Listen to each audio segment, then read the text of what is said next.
Преди около 13,8 милиарда години материята, енергията, времето и пространството възникват чрез големия взрив. За тези неща разказахме в предишните видеа. Фундаменталните компоненти на Вселената се наричат физика. Около 300 000 години след възникването си, материята и енергията започват да се обединяват в структури, наречени атоми. По-късно тези атоми образуват молекулите. Преди 4,5 милиарда години се образува планетата Земя. Половин милиард години по-късно на Земята определени молекули се съединяват и така възникват първите организми. Разказът за организмите се нарича биология. Преди около 70 000 години организмите от вида Homo sapiens започват да формират сложни структури, наречени култури. Тяхното развитие го наричаме история. Съществуват три ключови революции, оформящи човешката история. Когнитивната революция дава първоначален тласък на човечеството преди 70 000 години. Преди около 12 000 години започва земеделската революция, а едва преди 500 години се появява научната революция, която може да доведе до изчезването на човека. За тези революции ще говорим по-подробно в следващите видеа. Предполага се, че модерните човешки същества се появяват преди 2,5 милиона години. Преисторическите хора са били незначителни животни. Биолозите класифицират организмите на видове. Към един и същ вид принадлежат животни, които могат да се съвкупляват помежду си, създавайки плодовито поколение. Видовете, еволюиращи от общ предшественик, се обединяват под името род. Лъвовете, тигрите и леопардите са различни видове, но спадат към рода пантера. Родовете на свой ред се групират в семейства. Всички членове на едно семейство имат общ предшественик от мъжки и женски пол. Всички котки, например, имат общ предшественик, живял преди 25 милиона години. Homo sapiens също е част от семейство. Дълго време хората са предпочитали да наричат себе си като различен от животните вид. Днешните хора са част от голямото семейство на човекоподобните. Свикнали сме да мислим за себе си като за единственият човешки вид. Но това не е така. Думата човек означава животно, принадлежащо към рода Homo. Съществували са и много други видове от този род. Човекът се появява за пръв път в Източна Африка преди 2,5 милиона години. Неговите преки предшественици са съществували по-рано род маймуни, наречени австралопитеци. Преди 2 милиона години някои от тези видове са напуснали родните си земи. Те се заселили в Северна Африка, Европа и Азия. Оцеляването в студените гори на Северна Европа изисква различни черти от тези за оцеляване в джунглите на Индонезия. Еволюцията им поема по различни посоки. В резултат на това възникват няколко вида, на всеки от които учените дават латинско име.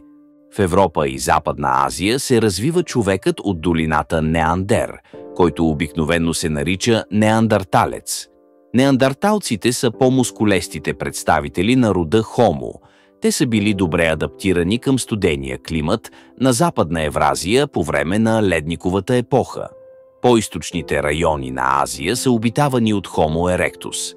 На български се нарича изправен човек. Той живее в Източна Азия близо 2 милиона години. Това го прави най-издръжливият човешки вид. На остров Ява, в Индонезия, живее Homo soluensis, адаптиран към живот в тропиците. През 2010 година друг наш подобен е спасен от забрава. При разкопки в пещерата Денисова в Сибир, учените откриват вкаменелост от пръст на ръка. Генетичният анализ доказва, че пръстът е на неизвестен досега човешки вид. Наименуват го Денисов човек. Никой не знае колко изгубени наши роднини очакват да бъдат разкрити в бъдеще. Развитието на човешките видове не спира. Човешкото развитие ражда нови видове като Homo rudolfensis, Homo ergaster и накрая съвременния Homo sapiens. Представители на някои от тези видове са едри, а други са джуджета. Някои са безстрашни ловци, други са обикновени събирачи. Истината е, че от преди 2 милиона години до преди около 10 000 години светът е бил едновременно дом на няколко човешки вида. Земята някога е била обитавана едновременно от 6 различни вида човешки същества. Видът Homo sapiens има основателни причини да заличава всяка следа, оставена от предишните видове. Въпреки множеството различия помежду им, всички човешки видове споделят няколко определящи характеристики.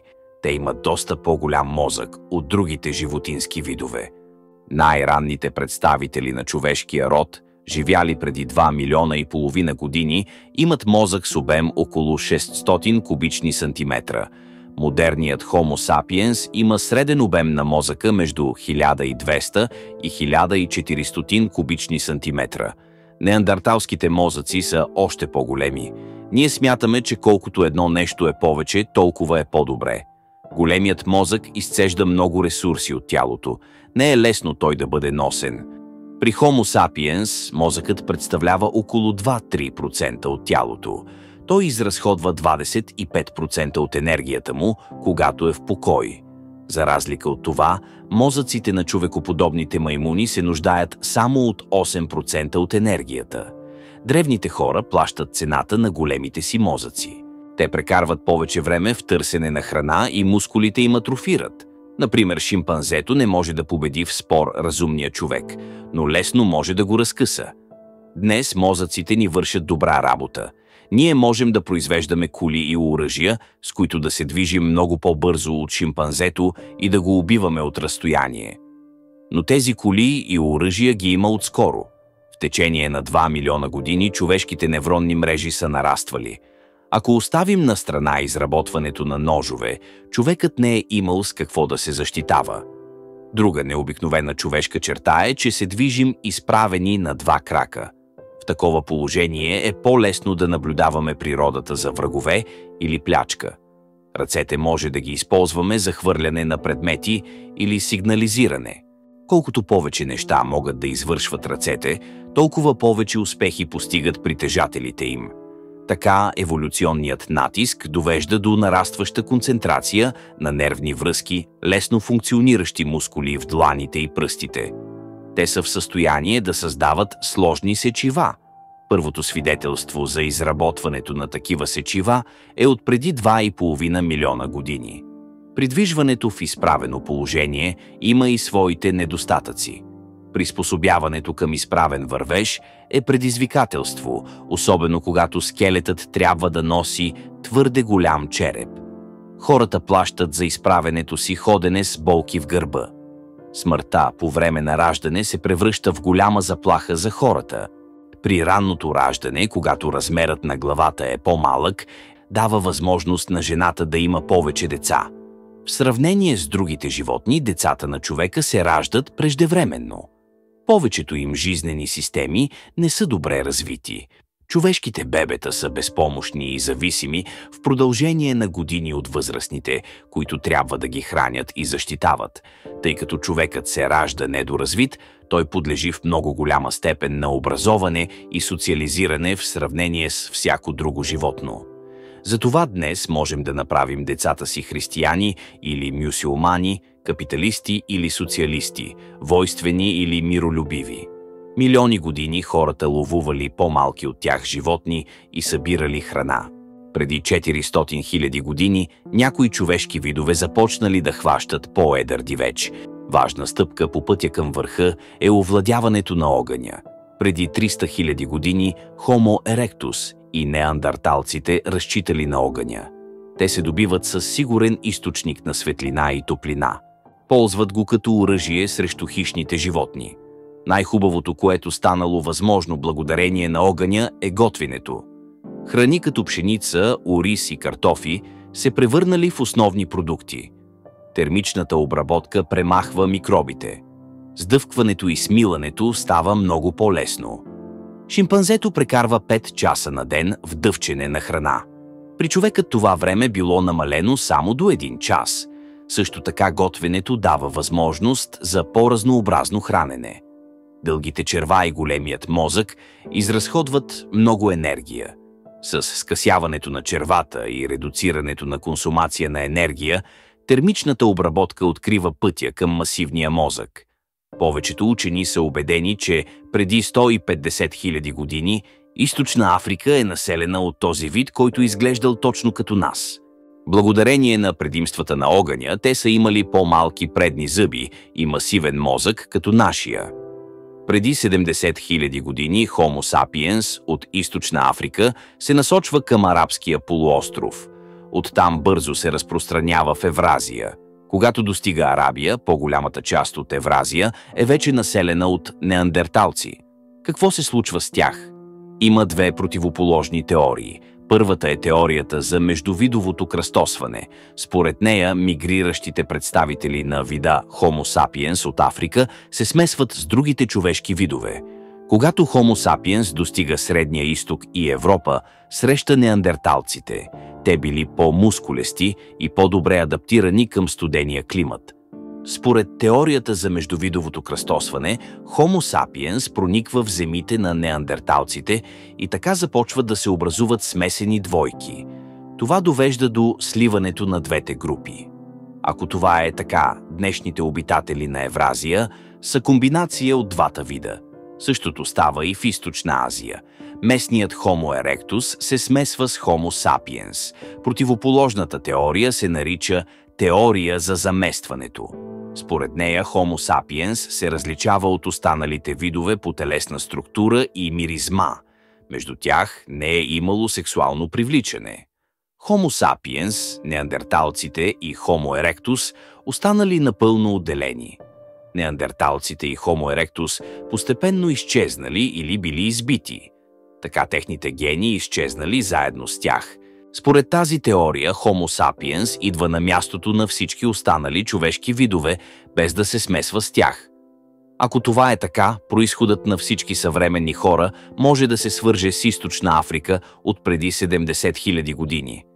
Дали всички ние сме чисти представители на Homo sapiens? От еволюционна гледна точка, 70 000 години е сравнително кратък период. Ако теорията за заместването е правилна, всички хора днес имат сходен генофонд. Но ако е вярно противоположното за междувидовото кръстосване, може би съществуват огромни генетични разлики между африканците, европейците и азиатците. През последните години теорията за заместването беше общоприета. Тя разполага с повече археологически открития. Но през 2010 година се публикуват резултати от картиране на неандерталски геном. Генетиците събират неандерталска ДНК от вкаменелости и правят сравнение между нея и ДНК на съвременните хора. Оказва се, че между 1 и 4% от ДНК на съвременния човек, обитаващ Средния изток и Европа, е неандерталска. По-късно се картира ДНК на извлечена от ръка, открита в пещерата Денисова. Резултатите доказват, че до 6% от ДНК на съвременните меланезийци и австралийски аборигени е ДНК на Денисовия човек. Ако тези резултати са валидни, поне някои от нещата, които твърдят поддръжниците на теорията за хибридизация, са верни. Това не означава, че теорията за заместването е грешна. Щом неандерталците и Денисовия човек са допринесли с толкова малко към съвременната човешка ДНК, не е възможно изцяло да се настоява за сливане между Homo sapiens и другите човешки видове. Сексуалните контакти между тях са редки. Homo sapiens, неандерталците и Денисовия човек не са напълно различни видове. Изглежда, че преди около 50 000 години Homo sapiens е бил вече много по-различен от останалите два вида. Ако се питате, например, защо неандерталците са изчезнали, можем да кажем, че ние сме били виновни за това. Представете си, че група Homo sapiens пристигат по днешните български земи. Преди това Балканите са обитавани от неандерталците в продължение на стотици хиляди години. Новодошлите започват да ловят елените и да събират плодовете, които са били основна храна на неандерталците. Homo sapiens е много по-добър събирач и ловец благодарение на развитите си социални умения. Представителите на този вид стават многобройни и населяват по-обширна територия. Неандерталците се изхранват по-трудно. Броят им намалява и постепенно изчезват, с изключение на неколцина представители на вида, които се присъединяват към общностите на Homo sapiens. Също така е възможно да е имало съперничество между двата вида. Толерантността не е характерна черта на Homo sapiens. Срещата му с неандерталците може да е предизвикало геноцид на по-старите обитатели. Въпросът какво наистина се е случило с неандерталците остава голяма загадка за хората днес. Представете си какъв щеше да бъде светът днес, ако бяха оцелели. Каква щеше да бъде историята на религията? Христос щеше ли да се жертва за греховете на Денисовия човек? А в Корана дали ще пишеше, че има запазено място в рая за неандерталците? През последните 10 000 години Homo sapiens е свикнал да бъде единственият човешки вид на Земята. Ако неандерталците бяха оцелели, щяхме ли да си мислим, че сме специални? Независимо дали можем да обвиняваме Homo sapiens, факт е, че след неговото пристигане на новите територии, местното население изчезва. Денисовият човек изчезва преди около 50 000 години. Неандерталците ги няма вече от 30 000 години. След себе си те оставят Homo sapiens. А Homo sapiens завладява света благодарение на своя език.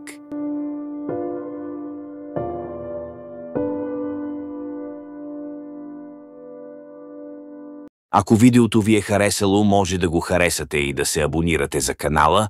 Останете със здраве!